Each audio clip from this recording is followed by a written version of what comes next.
నమస్కారం 37 news channel కి స్వాగతం. టీడీపీ అధినేత నారా చంద్రబాబు నాయుడు శనివారం హైదరాబాద్ లోని ఆయన నివాసానికి వెళ్లి తన కుమారుడు రాజారెడ్డి వివాహానికి రావాలని ఆహ్వానించారు శర్మిల. చంద్రబాబు కలిసిన అనంతరం వైఎస్ శర్మిల మీడియాతో మాట్లాడారు. నా కుమారుడు రాజారెడ్డి వివాహానికి చంద్రబాబును ఆహ్వానించడానికి మాత్రమే వచ్చా, ఎలాంటి రాజకీయ ప్రాధాన్యం లేదు అని తెలిపారు. పెళ్లికి వస్తానని చంద్రబాబు మాటిచ్చారని శర్మిల తెలిపారు. ఈ సందర్భంగా వైఎస్ రాజశేఖర రెడ్డి ఆయనతో ఉన్న సాన్నిహిత్యం గురించి చంద్రబాబు గుర్తు చేసుకున్నట్లు శర్మిల చెప్పారు. ప్రపంచానికి నిరూపించుకునేందుకు నవంబర్ నుంచి ఎర్ర సముద్రంలో వెళ్తున్న వాణిజ్య నౌకలపై దాడులు చేస్తున్నారు. ఈ దాడులపై వెనక్కి తగ్గాలని అమెరికా దాని మిత్ర దేశాలు హూతీ తిరుగుబాటుదారులను హెచ్చరించాయి.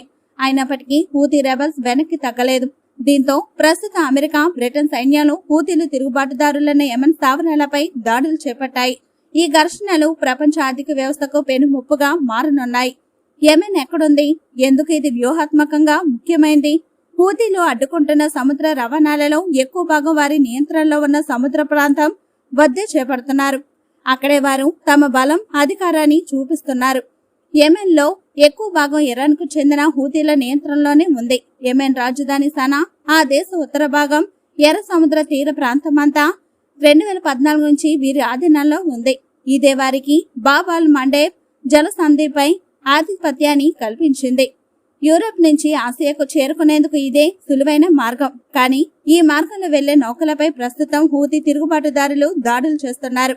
ఈజిప్ట్ లోని సుయజ్ నుంచి గల్ఫ్ అండ్ ఏడెన్ ను ఆనుకొని ఉండే బాబ్ అల్ మండేబ్ జలసంధి వరకు 1930 కిలోమీటర్ల పొడవున ఎర్ర సముద్రం ఉంది. హూతీలు ఎర్ర సముద్రంలోని నౌకలపై ఎందుకు దాడులు చేస్తున్నారు? అమెరికా మిలిటరీ సెంట్రల్ కమాండ్ అంచనాల ప్రకారం నవంబర్ 19, 2023 నుంచి దక్షిణ ఎర్ర సముద్రం, గల్ఫ్ ఆఫ్ ఏడెన్ గుండా వెళ్తున్న వాణిజ్య నౌకలపై హూతీ తిరుగుబాటుదారులు మొత్తంగా 26 సార్లు దాడులు చేశారు. హమాస్ కు మద్దతుగా ప్రధానంగా ఇజ్రాయెల్ కు వెళ్తున్న సరుకు రవాణా నౌకలపై తాము ఈ దాడులు చేస్తున్నట్టు హూతీలు చెబుతున్నారు. అయితే నౌకలపై ఇటీవల జరిగిన చాలా దాడుల్లో ఇజ్రాయెల్ నౌకలతో సంబంధం లేకుండా జరిగాయని విమర్శలు అనుకుంటున్నారు. తాము పాపులారిటీ పెంచుకునేందుకు గాజాల పరిస్థితులను వారు వాడుకుంటున్నారని అన్నారు. తమ సామర్థ్యాన్ని ప్రదర్శించేందుకు తాము సమర్థవంతమైన భాగస్వామి కాగలమని ఇరాన్ కు నిరూపించుకునేందుకు ఈ దాడులను హూతీలు చేపడుతున్నామని చెప్పారు. హూతీ రెబల్ స్థానిక సైనిక సామర్థ్యాలేంటి? ఎర్ర సముద్రంలో నౌకలపై హూతీలు తాము ఇటీవల చేసిన దాడులలో క్రూయిజ్ క్షిపణులు, బాలిస్టిక్ క్షిపణులు, డ్రోన్స్, ఎన్ఎన్ఎంస్ ఏరియల్ వెహికల్స్, సాయుధరహిత ఉపరితల నౌకలు, యుఎస్వీలు ఉపయోగించారు. ఇటీవల దాడుల్లో హూతీలు చిన్న బోట్లు, హెలికాప్టర్లను వాడుతూ నౌకలను స్వాధీనం చేసుకునేందుకు ప్రయత్నించడం లేదా వాటిలోకి దూకడం చేశారు. యుఏవి లేదా కామికాజ్ డ్రోన్లు పిలిచే వాటిని హూతీలు కాసెఫ్ డ్రోన్ల మాదిరి మోహరించి ఈ దాడులు చేపడుతున్నారు. సౌదీ అరేబియాపై దీర్ఘకాలంగా సాగుతున్న ఘర్షణలో హూతీలు వాడుతున్న లాంగ్ రేంజ్ సమాధులను కూడా ఈ దాడులలో ఉపయోగిస్తున్నారు.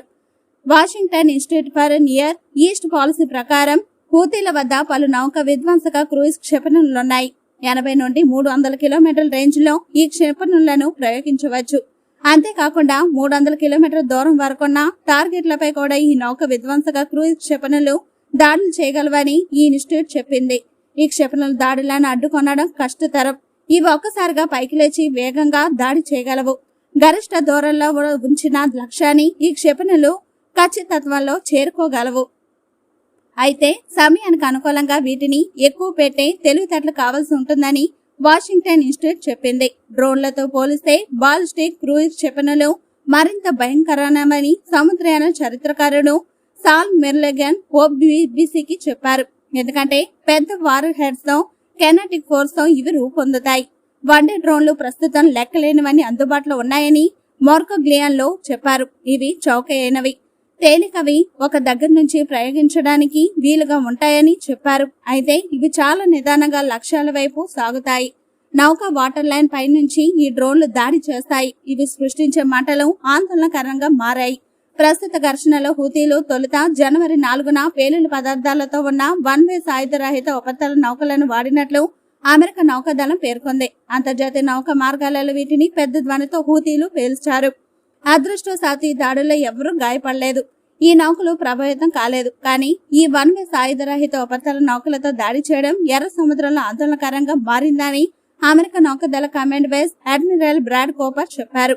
సౌదీ బ్రిగేడాల్ మదీనాహే దాడి చేసినప్పుడు 2017 జనవరిలో హూతీలు యుఎస్వీలను వాడారు. 2020 మార్చిలో మరోసారి యెమెన్లోని ఏడెన్ వైపుగా వెళ్తున్న ఆయిల్ ట్యాంకర్ పై దాని ద్వారా దాడి చేయడానికి ప్రయత్నించి విఫలమైనట్లు సౌదీ ప్రభుత్వం తెలిపింది. హూతీలకు ఎలాంటి మద్దతుంది? యెమెన్లోని షియా ముస్లిం తెగ ఖైదీలకు చెందిన సాయుధ తిరుగుబాటుదారులని హూతీ రెబల్స్ గా పిలుస్తారు. 1990లలో నాటి యెమెన్ అధ్యక్షుడు అబ్దుల్లా సాలెహ్ ప్రభుత్వంలో అవినీతిపై పోరాడేందుకు వీరు ఒక గ్రూప్ గా ఏర్పడ్డారు. ఈ ఉద్యమానికి వ్యవస్థాపకుడైన హుస్సేన్ అల్ హూతీ పేరునే వీరు తమ గ్రూపునకు పెట్టుకున్నారు. వీరిని Ansar Allah the partisans of God అని కూడా పిలుచుకుంటారు. యాక్టివ్స్ ఆఫ్ రెసిస్టెన్స్ లో వీరు కూడా భాగమని తమకు తాము ప్రకటించుకుంటున్నారు. దీనిలో లెబనాన్లో హిజబుల్లా, సిరియాలోని అసద్ పాలన, గాజాలో హమాస్ లో ఇరాన్ కు చెందిన ఇతర గ్రూపులు భాగం. వీరందరూ ఇజ్రాయెల్, అమెరికాలకు వ్యతిరేకం. Saudi Arabia, United Arab Emirates దాడి చేసినందుకు హూతీలు వాడిన క్షిపణి వ్యవస్థలు అక్రమంగా వారి చేతికి వచ్చినవని, ఇరాన్ దేశంతో వీటికి సంబంధాలున్నట్లు తెలియజేసే ఆధారాలను బ్రిటన్ ప్రభుత్వం 2023 ఫిబ్రవరిలో ఐరోసా ముందు ఉంచింది. ఇరాన్ దక్షిణం వైపున సముద్ర జలాల్లో స్పీడ్ బోట్లతో ఆయుధాలు అక్రమంగా రవాణా చేసే స్మగ్లర్ నుంచి రాయల్ నేవీ నౌక HMS మ్యాట్రిస్ 2022 మొదట్లో 2 సార్లు ఆయుధ సామాగ్రిని స్వాధీనం చేసుకుంటుందని బ్రిటన్ ప్రభుత్వం తెలిపింది. అలా స్వాధీనం చేసుకున్న వాటిలో భూతల నుండి గాలిలోకి ప్రయోగించే క్షిపణులు, భూతల లక్ష్యాలను ఛేదించే క్రూజ్ మిసైల్స్ ఇంజిన్లు, క్వాడ్కాప్టర్ డ్రోన్లు ఉన్నాయని బ్రిటన్ వివరించింది. అమెరికా నేతృత్వంలో జరుగుతున్న దాడులు హూతీలను ఆపగలవా? ఎర్ర సముద్రంలో గల్ఫ్ ఆఫ్ ఏడెన్లో జరుగుతున్న భద్రతా సవాళ్లను పరిష్కరించేందుకు 2023 డిసెంబర్లో ఆపరేషన్ ప్రాస్పెరిటీ గార్డియన్ పేరుతో బహుళ జాతీయ దళం ఏర్పడింది. అమెరికా, బ్రిటన్, ఇతర దేశాలు హూతీలు చేస్తున్న దాడులకు వ్యతిరేకంగా దీన్ని ఏర్పాటు చేశాయి. జనవరి 11 గురువారం రాత్రి కూటమి హూతీలపై దాడులు ప్రారంభించింది. యూకే, ఆస్ట్రేలియా, కెనడా, బెహ్రెయిన్, న్యూలాండ్లో సహకారంతో అమెరికా దళాలు యెమెన్ తో హూతీ రెబల్స్ కు చెందిన 16 ప్రాంతాల్లో 60కి పైగా దాడులు చేశాయని అమెరికా రక్షణ దళం ప్రకటించింది. కానీ ఏళ్లుగా హూతీలపై సౌదీ, దాని మిత్ర దేశాలు చేస్తున్న దాడులు విఫలమవుతూనే ఉన్నాయని విశ్లేషకులు అంటున్నారు.